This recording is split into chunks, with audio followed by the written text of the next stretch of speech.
shooting at them while they're up in ladders. I don't even know if anybody heard that, and I said, don't talk about it much, but I think you have to. Our firemen are incredible. They're up in one of these ladders that goes way up to the sky, rescuing people, and you have animals shooting at them, shooting bullets at firemen that are way up in death territory. You fall off that ladder, it's over.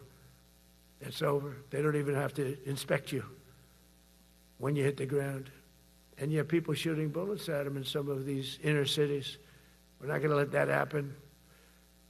So I always mention the firemen because that's actually a big problem we have. They are unbelievable. Like you, they're unbelievable people. For the first time on record in 2025, the Navy, Air Force, and Space Force all met or surpassed their recruiting goals 3 months early. That never happened before. And the Army did even better. Congratulations, Army. They met everything. And these were the highest standards because we're making it larger. So these were much higher standards than you had 4 years ago, 3 years ago, during the sleepy Joe Biden era. And the Army did it 4 months early. And you remember, a year and a half ago, they said the big stories that we're way behind with the Army, Air Force, the Navy, the Marines. We're way behind, Coast Guard, and even Space Force. I love Space Force because that was my creation. You know, when you create something, I love it. And the people we put in there were good. I got that right. We put in great people initially, and we've really dominated. We really dominate in that sphere now. We're way behind China and Russia, and now we dominate. Space Force turned out to be a very important thing. I said from the beginning, you know, when Biden came into office, he wanted to terminate it. He said, and this thing called Space Force, so we could get rid of that. And he got hammered by the people in this room for even suggesting it, because it's very important, one of the most important. And as time goes by, it'll get more and more important. But we're now at 106% of our recruiting targets for the year, and that's the best in far more than a generation. And for the Marines, morale is so strong that the Marine Corps will meet its 2026 retention targets before the end of October, which never happens. And that's the earliest it's ever happened in the history of our country.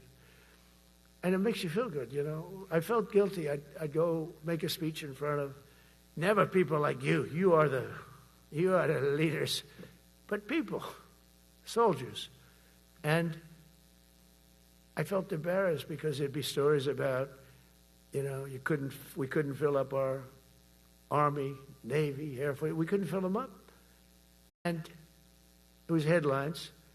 It was during Biden's 4 years. The auto pen, I call him the auto pen. It's, how would you like to have your thing signed by an auto pen? You know, when I have a general and I have to sign for a general because we have beautiful paper, the gorgeous paper, I said, throw a little more gold on it. They deserve it. I want the A paper, not the D paper. We used to sign a piece of garbage. I said, this man's going to be a general, right? Yeah. I don't want to use this. I want to use the big, beautiful, firm paper. I want to use the real gold writing when you talk about the position, and they're beautiful. And, but how would you like to have that where some kid sitting in the back office is having it signed with an auto pen? I thought about it, and I thought about you people first, admirals, generals. I said, somebody works his whole life. He gets into maybe the academies or wherever, but however you got there, and you go through years of work, and now you become an admiral or a general or whatever. And when you do, the President of the United States signs your commission, as you know, and that commission is beautifully displayed. And I sign it. Actually, I love my signature. I really do. Everyone loves my signature. But I signed it very proudly, and I always think to myself, how can you have an auto pen sign this? It's just so disrespectful. To me, it's just totally disrespectful.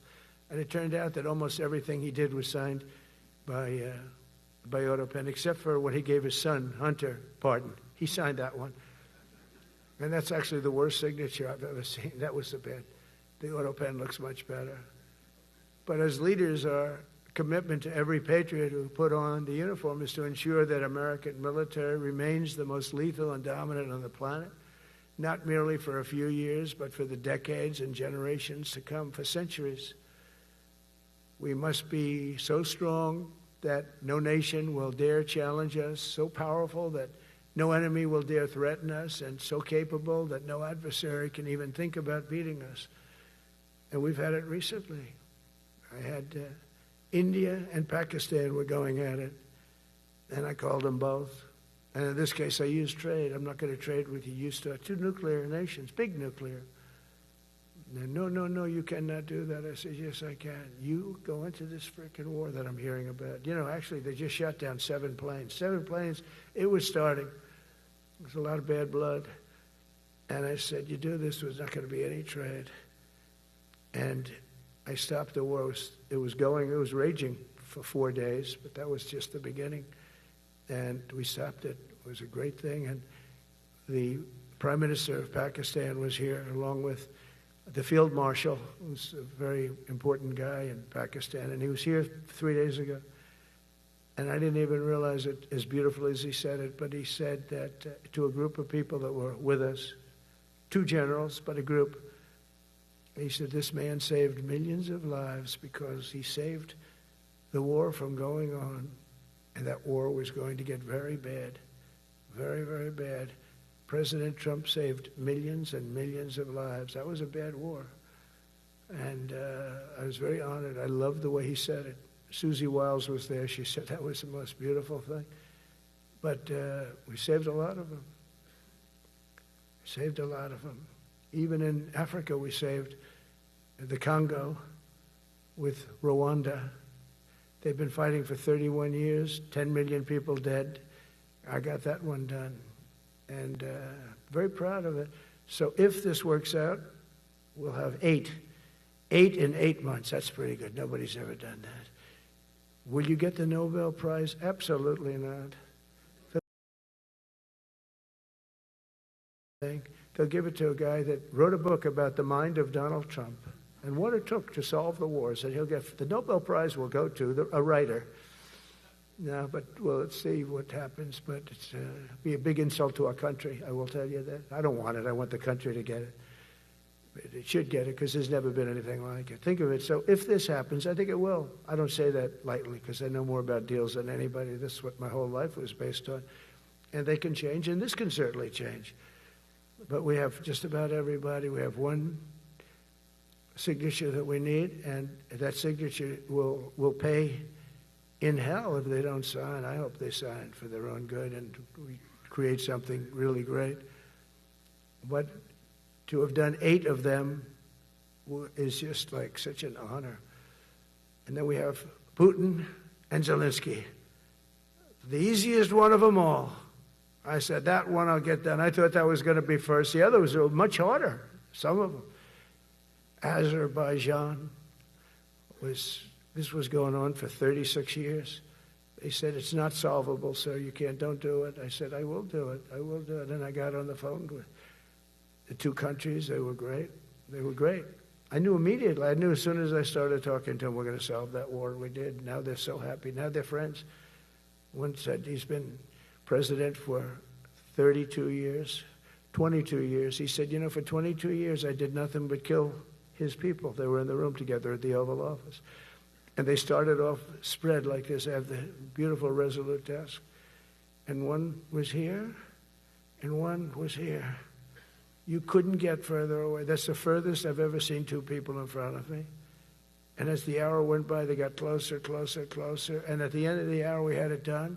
And they hugged and hugged and hugged. And I said, that's so nice, and you're going to remain friends. And I spoke to them, one of them the other day. He said, no, he's now my friend. But for 22 years, he's been the head of Azerbaijan for 22 years. And the other guy, great guy too, 7. And you know that war. That was a war that was not solvable. He said for 7 years. The other one said for 22 years. All I did was kill his people. That's all I've done. I said, well, we're going to put a stop to that. So we solved that. So it's a great thing. It's a great feeling. You're saving Kosovo and Serbia. You're saving so many lives doing this if you can do it. But our people deserve nothing less than the very best, and we're never going to let them down. And if we can solve wars instead of you having to fight wars, Wouldn't that be wonderful, right? Wouldn't that be wonderful? That's why one of the first executive orders I signed upon taking office was to restore the principle of merit. That's the most important word, other than the word tariff. I love tariffs. Most beautiful word. But I'm not allowed to say that anymore. I said tariff is my favorite word. I love the word tariff. You know, we're becoming rich as hell. We have a big case in front of the Supreme Court, but I can't imagine. Because this is what other nations have done to us. And we have, great legal grounds and all, but you still have a case. It would be very bad if something happened. But I said, my favorite word in the English dictionary is the word tariff. And people thought that was strange. And the fake news came over and they really hit me hard on it. They said, what about love? What about religion? What about God? What about wife, family? I got killed when I said tariff is my favorite word. So I changed it. It's now my fifth favorite word. And I'm okay with that. I'm okay with that. But they hit me hard. But it is. I mean, when you look at, we've taken in trillions of dollars. We're rich again. And there'll never be, when we finish this out, there'll never be any wealth like what we have. Other countries were taking advantage of us for years and years. You know that better than anybody. And now we're treating them fairly.